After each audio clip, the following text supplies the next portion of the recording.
الحمد لله رب العالمين الرحمن الرحيم إله الأولين والآخرين وأصلي وأسلم وبارك على نبينا محمد النبي الأمي وعلى آله وأصحابه أجمعين. We are still with the أربعين النووية, the 40 Nawawi compiled by Imam Nawawi rahimahullah. We have reached the hadith دع ما يريبك إلى ما لا يريبك. The hadith, this beautiful hadith narrated by Abi Muhammad al-Hasan ibn Ali ibn Abee Talib radiyallahu anhuma. سبط رسول الله صلى الله عليه وسلم وريحانته كما قالوا. فالحسن رضي الله عنه توفي النبي صلى الله عليه وسلم وكان عمره 10 سنوات. This hadith narrated by al-Hasan, the son of Ali رضي الله عنه, the grandson of Rasulullah صلى الله عليه وسلم. And Prophet ﷺ died when Hassan was only 10 years old, even though he still narrated some ahadith. Hassan radiallahu anhu was special, a grandchild, special sahabi, special man in this ummah. He was even higher level than his brother Hussein. Hassan was higher level than Hussein. Both of them are wonderful, great, we love him, and so on, but Al-Hasan has higher level than Al-Hussein. And Rasul sallallahu alayhi wa sallam mentioned the hadith, said, Inna ibni hada sayyid. He used to call my son. He said, my grandson, he said, Inna ibni, my son is a sayyid, is a leader. He said, he will reconcile between two great groups for mu'mineen. And subhanAllah, Hassan radiallahu anhu, he became the Khalifa after Ali was assassinated in Iraq. After Ali was assassinated in Iraq, was killed in Iraq, then Hassan became the Khalifa. Imagine you are the president or the king of the greatest country or the greatest nation at that time. So for the Ummah to come together, Al-Hasan radiallahu anhu voluntarily, willingly, لحاله, subhanAllah, min nafsihi, he let go the power. So for doing this, كان سبب اجتماع الأمة. He was the reason for the Ummah to be together under the leadership of Muawiyah radiallahu anhu. So Al-Hasan let go the power. Imagine, that's why Rasulullah sallallahu alaihi wasallam, with his prophet said, my son, inna ibni hada sayyid, my son is a leader, and he will be a region for this Ummah to gather together. Or he will reconcile between two great groups of mu'mineen. Remember this. So it means Rasulullah called the group of Muawiyah mu'mineen and the group of Ali are mu'mineen. You understand? This very important thing. And Ali al-Hasan, he was only 10 years old and he narrated this hadith and another famous hadith. The hadith the dua we recite Salat al-Witr. Said, Allahumma hdini fi min hadayt, wa afini fi min afayt, wa tawallani fi min tawallayt, wa barik Allahumma li fi ma atayt. And till the end of the hadith, this was narrated by Al-Hasan. And even though he was only 10 years old. Imagine. He said, in this hadith, he said, Hafidtu, I have memorized from Rasulullah sallallahu alaihi wasallam. And this hadith told him Rasulullah, Da' ma yuribuk, ila ma la yuribuk. Imagine how beautiful this is. A 10 years old son or grandson said, I memorized. Rasulullah tell him the hadith, he knows he gonna deliver it to the whole ummah altogether. He said, Da' ma yuribuk ila ma la yuribuk. So Rasulullah he was given the concise of the speech, the miraculous words. Rasulullah he is state few words, but the meaning have so much meaning to it. And he said, Da' ma yuribuk, leave what's doubtful. Leave what's make you in doubt. That's the first portion. Da', leave. Ma yuribuk, something make you doubt. Leave what's make you doubt for what's make you not doubt. As simple as that. So something, make it first to something clear. Leave the doubtful to something clear and certain. Da' ma yuribuk ila ma la yuribuk. So basically, this is a great thing or great rule we can follow. Be on the safe side. As simple as that in English. Be on the safe side. دع ما يريبك ولا ما. As Rasul sallallahu alaihi wasallam mentioned in another hadith we have mentioned earlier, a few weeks ago, said the halal is clear and the haram is clear. And there's doubtful area. If you fall in doubtful, if you stay away from the doubt area or the doubtful area, then it will be more clear and pure and better for your deen. You protect your deen much, much better. Things are clear. Whatever, eat beef, eat lamb, eat chicken or something, it's halal, clear halal. They said, okay, we're not sure about the alligator. Okay, don't eat it. What's the big deal? There's so much other food in the sea, beside the outside. So something doubtful, leave it. So, however, this is here comes to something called, remember this word, we use it in Arabic, al-wara'. Al-wara'. The word al-wara', try to remember what al-wara' means. Al-wara' leaving what something make you fall into sin. Leaving what may cause you to fall into sin, this is what wara', leave it. Might, you're not going to sin, might lead to a sin, make you fall into a sin. That's wara'. This is the wara', leave subhanAllah, abandon things may cause you to fall into sin. This is something called al-wara'. So da' may leave something doubtful to something clear. Clear inshallah? So this is a beautiful hadith. 1, 2, 3, 4 words.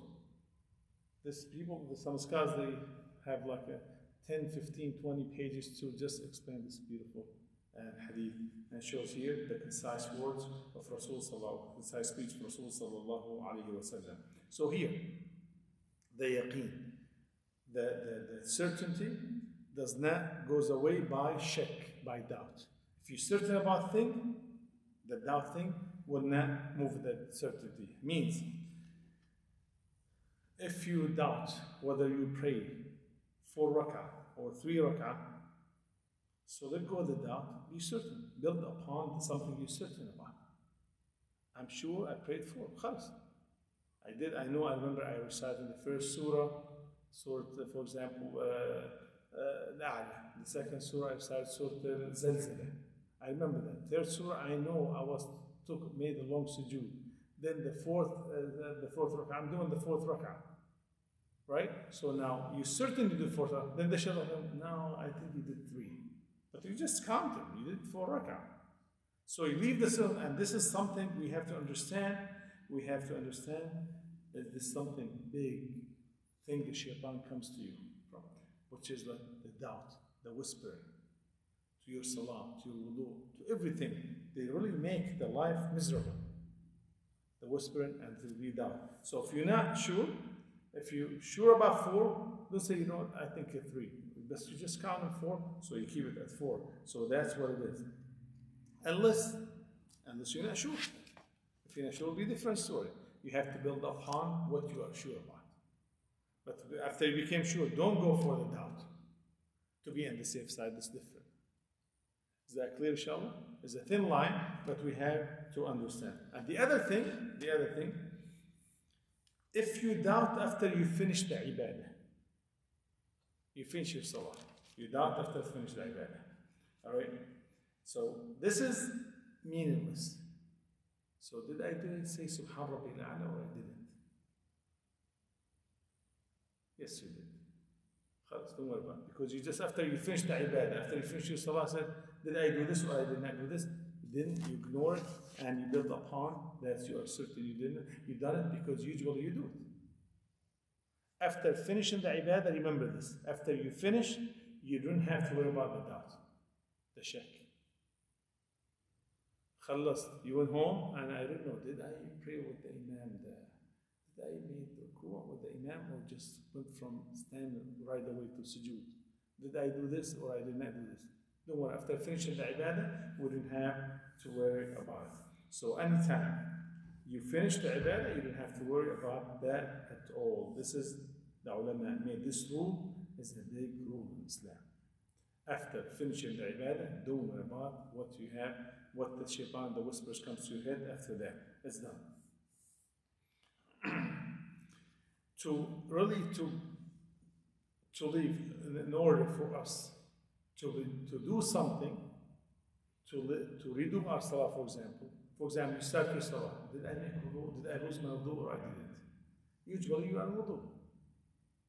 Then you do not go by the doubt unless you became certain that you have used the bathroom and you did not make wudu. But by the doubt after the ibadah is not, it's meaningless. But if you're certain that you have done something, you slept. Like for example, one time I came here for Salat al-Asr, all right, and I led the Salah. The first rak'ah, I said, well, I think I slept at home before I came. I slept for like 5-10 minutes. It was in Ramadan. I remember last Ramadan. I know I said a wudu. I remember I was in wudu. So in the first rak'ah, I said, I remember I slept. And I said, okay, I slept. Did I make wudu after that or I didn't? Then I was certain I did not make wudu. I let go, left the salah, I made someone else leave, and went made wudu. So you have to, unless you're certain. But don't say, don't khalas, I'm finished. After you finish the ibadah, same thing. If you didn't finish the ibadah, did I make wudu or I didn't wudu? Was I still wudu or I was not? If you're certain you was not, then you were not still wudu. That means you redo the salah. Very simple as that. So this is the thing. We have leave the doubtful thing for something it's clear. But the doubt and the whisper from the shaitan, Imam al-Qayyim have made a book.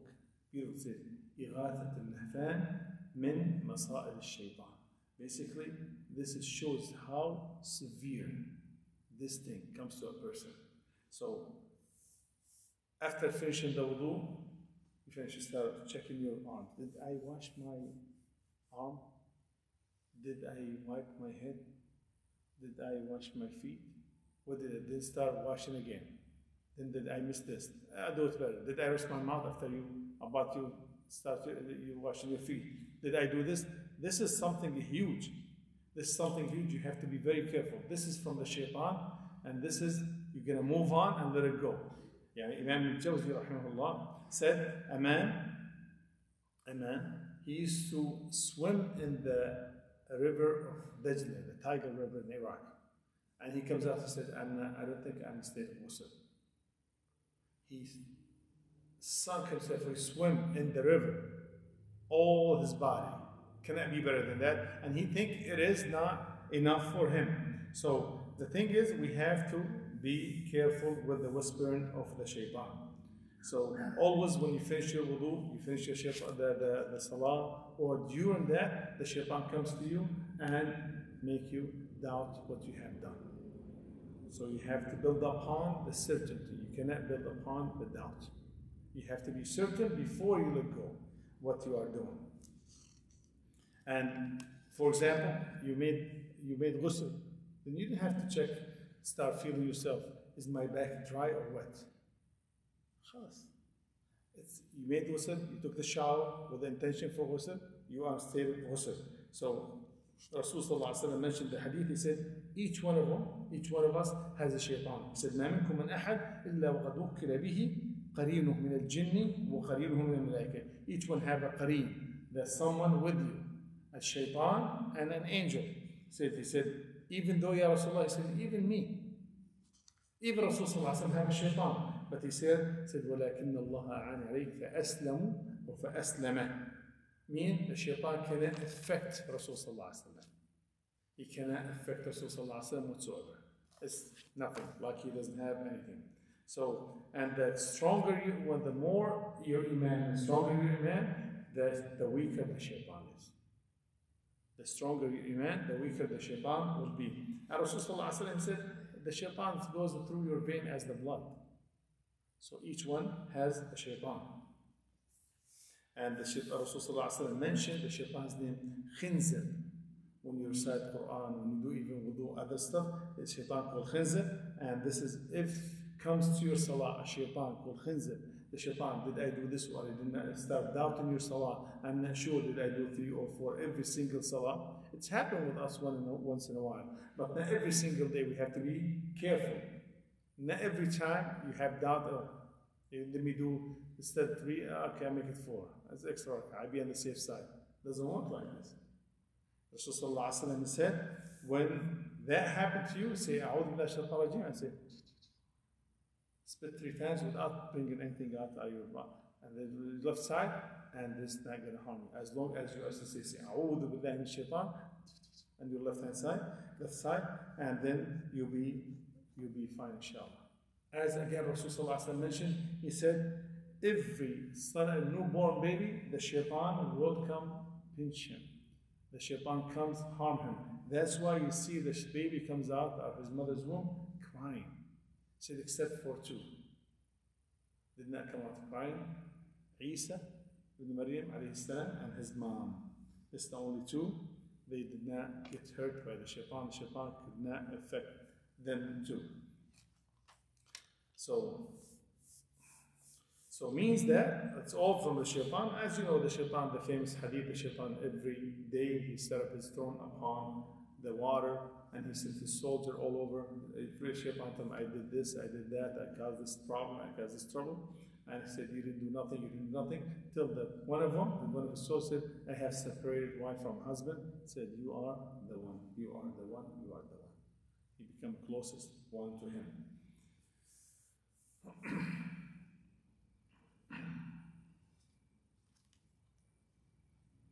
And the waswas, this is when you do things, the waswas, the whispering from the shaitan will lead to something very, very serious and dangerous.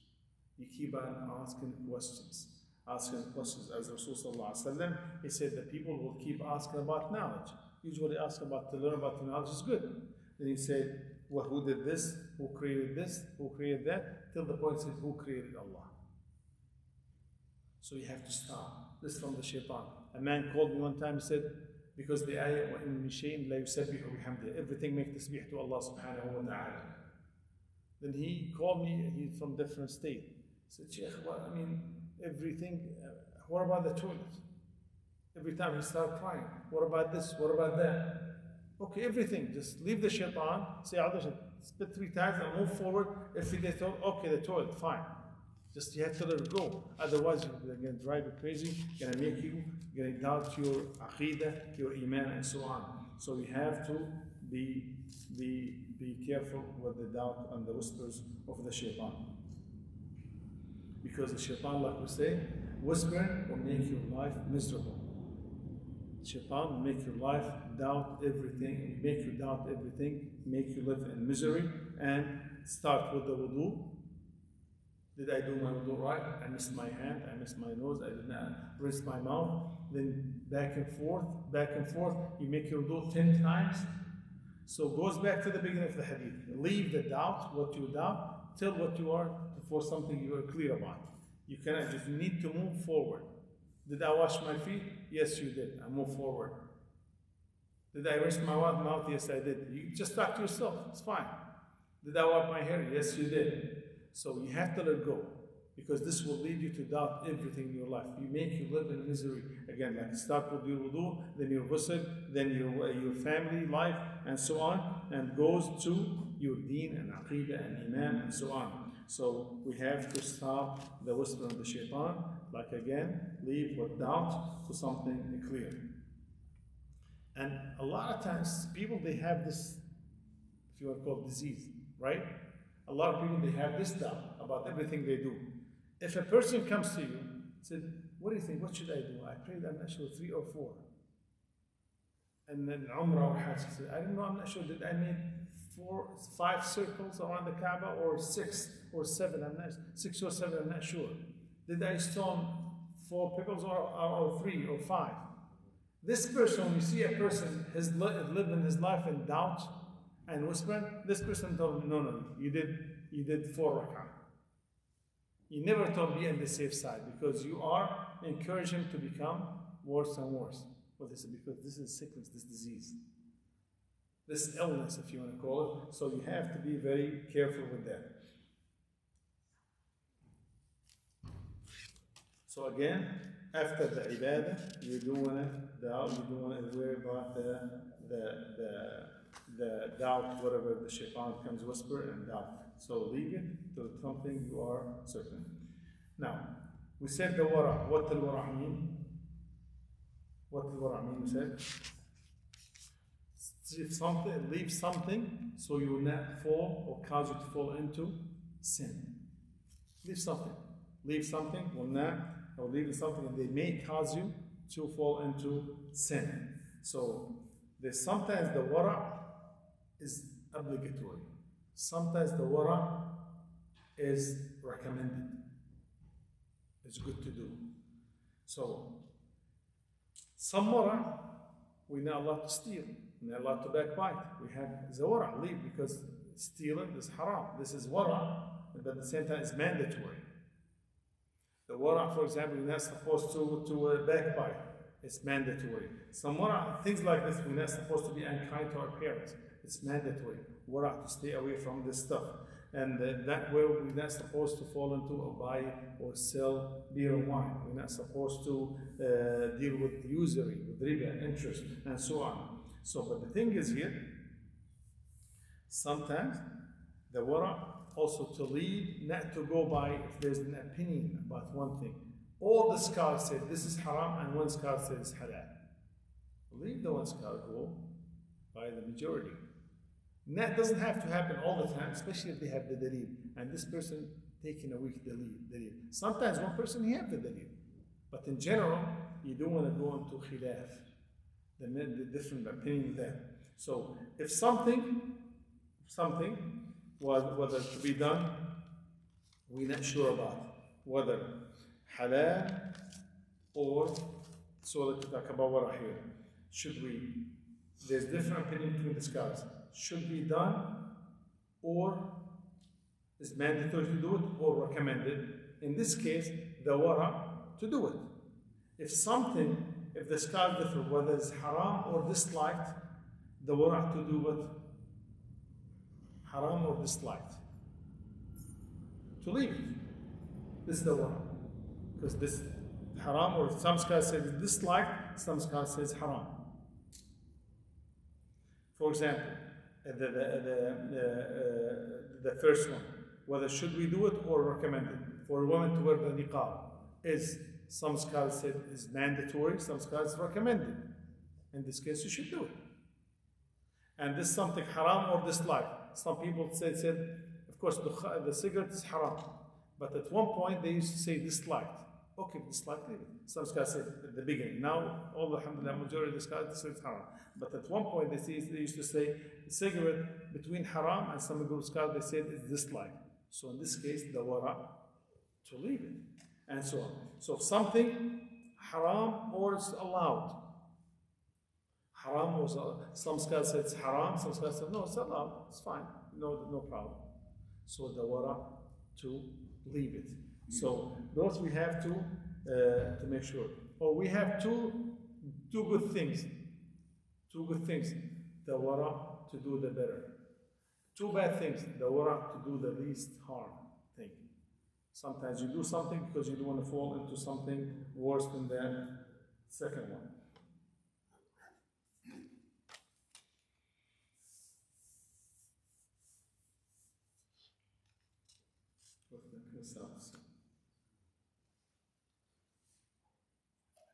So if you want to do ghusl, 5 minutes, inshallah. If you want to do ghusl, if you think the water touches all your body, covered all your body, you're done. Well, again, we didn't have to check every part of my body, and it's over. So it's most likely I have done the thing, it's over. If most likely I have water reaches my body, it's over. As Aisha radiallahu anha, Rasulullah said he used to have 2 hands full and pour it over his head. And when if he thought, this hadith in the Sahih Bukhari Muslim, if he think the water reaches his skin and all his body, then he's good. He walks out. So this is the thing. So we do want to, so most likely it's done. The thing is most likely, it doesn't have to be 100% things. It's most likely it's done, then you're okay. So this goes back to the beginning of the hadith. دع ما يريبك إلى ما لا يريبك.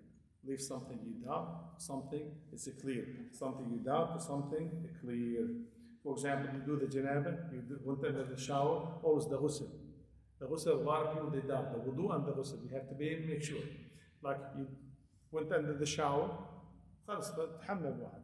بصير صابت تحت باطي with my armpits, my fingers, that's a shower.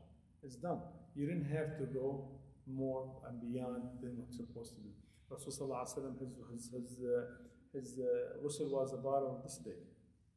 The ghusl of the Prophet sallallahu alaihi wasallam. This is ghusl. Of course, the wudu not even 1/4 of that.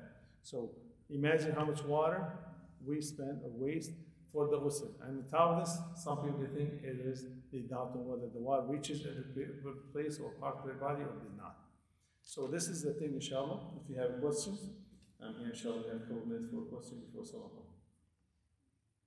Yes. Do you have an example where you said you didn't know if you could make wudu or not after waking up from asr? So what happened to the first rak'ah? Did that totally go invalid and you prayer all over again? If, like what happened, like for example, you're in salah, and the first rak'ah, you finish the first rak'ah, and then you are certain now, not doubting, certain that you did not have wudu. Then you leave the salah and the rak'ah does not count. You have to start all over. Because the wudu, shart min shurut salah. Wudu, one of the conditions of salah. There's no salah without wudu, as Rasul sallallahu alaihi wasallam mentioned in the hadith. There's no salah without wudu. So your salah is invalid. You can pray 200 rak'ahs, it's not going to count without wudu. So the first rak'ah I prayed without wudu is not counted. I have to make wudu and start all over. Yes. Well, in Jama'ah, even if you pray in Jama'ah, even if you are in Jama'ah, you leave the Jama'ah and you start all over again. Even if you were the Imam. This is what happened with me. Like I said, I figured the first rak'ah, I was doubting whether I made wudu or not. Then I found out, I figured I did not. I was slept. So I have to remake my wudu, because when you sleep deeply, it's done. Your wudu is invalid. So you have to make wudu. So I left the Jama'ah and I had salah, led the salah. And then I go there, I followed them, made the quick wudu and came. So this one. Yes, So why didn't the congregation's salah become invalid also? Their salah is valid because they did everything they're supposed to. Their congregation's salah is valid because they did everything. They did not do anything to invalidate their salah. They did not do anything to invalidate their salah. The congregation's salah will stay valid because they had wudu and they did the first rak'ah, recite Fatiha, ruku', sujood and everything. But my salah was not valid. أسباب الوضوء على المكان. أسباب الوضوء على المكاره. So basically أسباب الوضوء على المكاره خاصة بأيام البرد الشتاء. أن بيصحى الإنسان ما بيحب الماء يصيب وجهه. بكون الجو بارد شديد برودة. خاصة الآن الأمور مختلفة. لكن كانت إلا بالنوم عند الفجر بيكون الإنسان بده ينام. لما يستحط المي بتروح النوم. أول كان الماء بارد. This is what they told Rasul sallallahu alaihi wasallam, one of those the most beloved actions to Allah and to Allah's hadith, isbab al-wudu al-makara, to make wudu even though you don't want the water to touch your face. Or you're in an area sometimes in, let's say go camping or something, there's only cold water and you have to wake up for praying fajr and the cold water, you don't want the water to touch you. So still you get up and do it. Then this is one of the things highly rewarded. Yes, sir.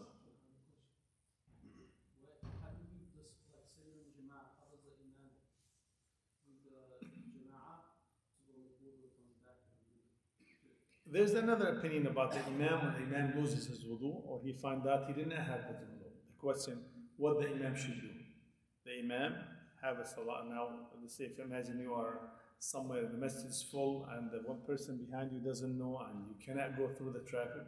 And if easy access, let's say for example they are standing, they are standing position, say, wait for me.